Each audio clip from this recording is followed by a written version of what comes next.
Hello दोस्तों, स्वागत है आप सभी का आपके अपने यूट्यूब चैनल जिज्ञासा इंस्टीट्यूट में। देखें, एक महत्वपूर्ण शिल्प रहेगा जो दीदारगंज से प्राप्त एक ये अच्छी रहती है। ठीक, ये मौर्य काल से संबंधित है। तो गत वर्ष जो भी परीक्षाएं हुई हैं उनमें से संबंधित ये महत्वपूर्ण यहाँ से क्वेश्चन जरूर पूछे गए हैं दीदारगंज अच्छे से। तो जितनी भी कला से संबंधित परीक्षाएं हैं सभी परीक्षाओं के लिए ये सेशन जो है महत्वपूर्ण रहेगा। बस छोटा सा सेशन रहेगा। तो दीदारगंज देखेंगे, ये भाव भंगिमाएँ इसकी है, जो इसकी विशेषताएं हैं, संग्रह वगैरह है, वो सारी चीज़ें देखेंगे, प्राप्त स्थान वगैरह। और साथ ही साथ ये मौर्य काल से चूंकि संबंधित है इसलिए मौर्य काल से संबंधित पहले चीज़ें देखेंगे और फिर इस शिल्प या साक्ष्य के बारे में देखेंगे। तो थोड़ी देर साथ में बने रहें। सबसे पहले देखते हैं मौर्य काल।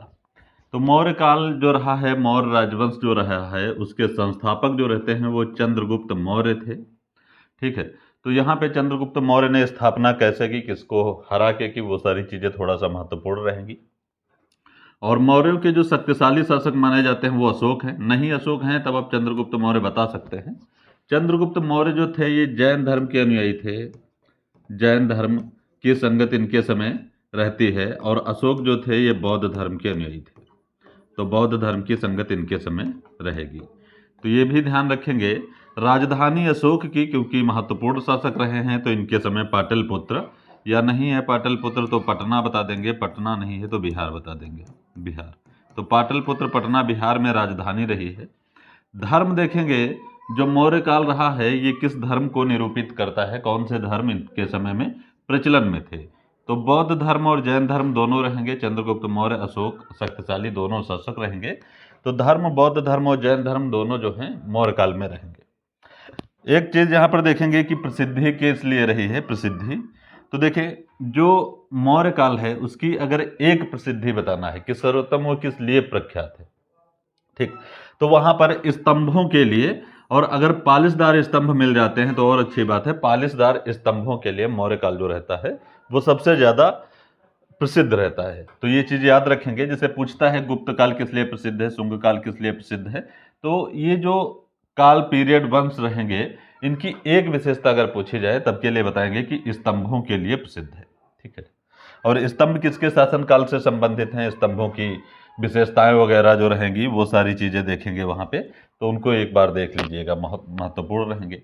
अब देखें, जो दीदारगंज जैसा बताया गया कि दीदारगंज के लिए ही ये वीडियो जो है बनाया जा रहा है। तो दीदारगंज की ये अच्छी रहेगी, या दीदारगंज की प्रतिमा भी, इसका नाम देख लेंगे जो दूसरे रहेंगे। ये मौर्य काल से संबंधित है। तो मौर्य काल के बारे में जो ओरल जानकारी थी वो हम पीछे देख चुके हैं। तो ये यहाँ पे दीदारगंज अच्छी प्राप्त रहेगी। दोनों तरफ से यहाँ पे शिल्प इनका जो है, प्रतिमा जो है वो यहाँ पर इमेज लगाया गया है। तो देख लीजिएगा इसको अच्छे से भली भांति। अब इसकी विशेषताएं देखेंगे तो सबसे पहले देखते हैं कि इसको नाम क्या दिया गया। तो ऊपर जो शिल्प देखे हैं इसको दीदारगंज अच्छी या चौरी वाहक कहते हैं।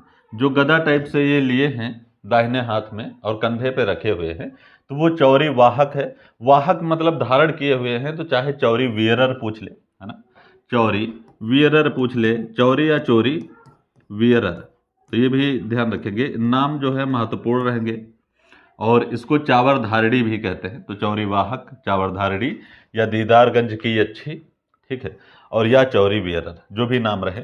तो प्राप्त स्थान देखेंगे, चूंकि दीदारगंज नाम ही है तो दीदारगंज से ही प्राप्त है। नहीं दीदारगंज है तो पटना बताएंगे, और पटना नहीं है तब बिहार बताएंगे कि वहां से प्राप्त रहेगी। किस काल को ये इंगित करती है, किस काल से संबंधित है, तो यहाँ पे मौर्यकालीन ये प्रतिमा रहेगी। और इसका जो माध्यम रहेगा, माध्यम आए या सामग्री आए, तो इसकी जो सामग्री रहेगी दीदारगंज की अच्छी है, इसकी सामग्री क्या रहेगी तो बताएंगे वहाँ पे निर्मित किए गए बालू पत्थर। अगर नहीं है तो पालिश किया हुआ बलुआ पत्थर बताएंगे, क्योंकि ये जो शिल्प रहता है तो पालिश जो है वो बहुत प्रसिद्ध रहती है इस शिल्प की। तो एक विशेषता ये भी याद रखेंगे, क्योंकि मौर्यों की प्रसिद्धि जो है उसमें पालिश का भी बहुत योगदान रहता है। तो पालिश किया हुआ बलुआ पत्थर अगर मिलता है तो बहुत अच्छी बात रहेगी वहाँ पे। तो ये तो हो गया माध्यम या सामग्री कि जिसमें ये निर्मित है। अब समय देखेंगे इसका क्या रहा है, तो लगभग जो मौर्यों वाला रहेगा 3री शताब्दी। और संग्रहालय देखेंगे तो पटना संग्रहालय बिहार। अच्छा, जो एस्टेट अभी प्रीवियस टाइम हुआ है तो उसमें यहाँ से क्वेश्चन आया था कि दीदारगंज से प्राप्त ये अच्छी जो है वो कहाँ संग्रहित है। उसमें विकल्प में पटना संग्रहालय भी था और बिहार संग्रहालय भी था। बिहार संग्रहालय, तो वहाँ पर बिहार में बिहार संग्रहालय को माना गया था। तो ये चीज़ आप दोनों देख सकते हैं। वैसे पटना संग्रहालय सोबिटर माना जाता है, ठीक है, लेकिन वहाँ पर बिहार संग्रहालय को सही करवाया गया, बिहार स्टेट में।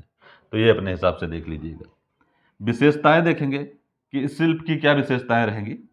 तो इसकी खोज जो है 18 अक्टूबर 1917 को एक व्यक्ति रहेंगे J.N. समद्दार, तो इन्होंने की थी। नाम इनका थोड़ा सा गलत लिखकर आ जाएगा। और ये जो प्रतिमा है इसकी प्रसिद्धि का कारण क्या रहेगा, तो ओपदार पालिश के लिए ये ख्यातिमान है। एक प्रसिद्धि अगर बताना है तो ओपदार पालिश के लिए ये सर्वविदित है। मूर्ति के दाहिने हाथ में एक चांवर है जो गदा टाइप से है, वो इसीलिए चावर धारणी या चौरी वीयरर इसको कहेंगे, या चौरी वाहक। बायां हाथ जो इसका दिखाया गया है वो टूटा है। नाक कैसी दिखाई गई है, टूटी है। केश राशि, केश राशि का मतलब रहेगा बाल, तो बाल इसके कैसे हैं, तो बाल गुथे हुए दिखाए गए हैं, या जूड़ा कह लीजिए, तो बाल या केश राशि गुथी है। दाहिने हाथ की कलाई में चूड़ियां व कंगन दिखाए गए हैं इनके, और 5 लड़ियों की एक करधनी पहने हुए हैं कमर में। तो ये विशेषताएं अन्य रहेंगी। एक विशेषता चुनना है तो पालिशदार बताएंगे। इनके बालों में देखेंगे, बालों में मस्तक पर, कानों में और गले में, तथा हाथों या कमर के नीचे पहने हुए वस्त्र के ऊपर सुंदर आभूषण है। तो आभूषण लगभग इन्होंने हर जगह पर पहने हुए हैं, तो ये ध्यान रखेंगे, आभूषण युक्त प्रतिमा रहेगी। गले में मोतियों का 2 लड़ा हार है। कमर में अभी जो कमर बंद रहेगा, मतलब करधनी टाइप से जो यहाँ पे लिखा गया, तो उसको ध्यान रखेंगे कितने लड़ी है। पैरों में मोटे कड़े व आभूषण है, या मोटे कड़े के आभूषण हैं।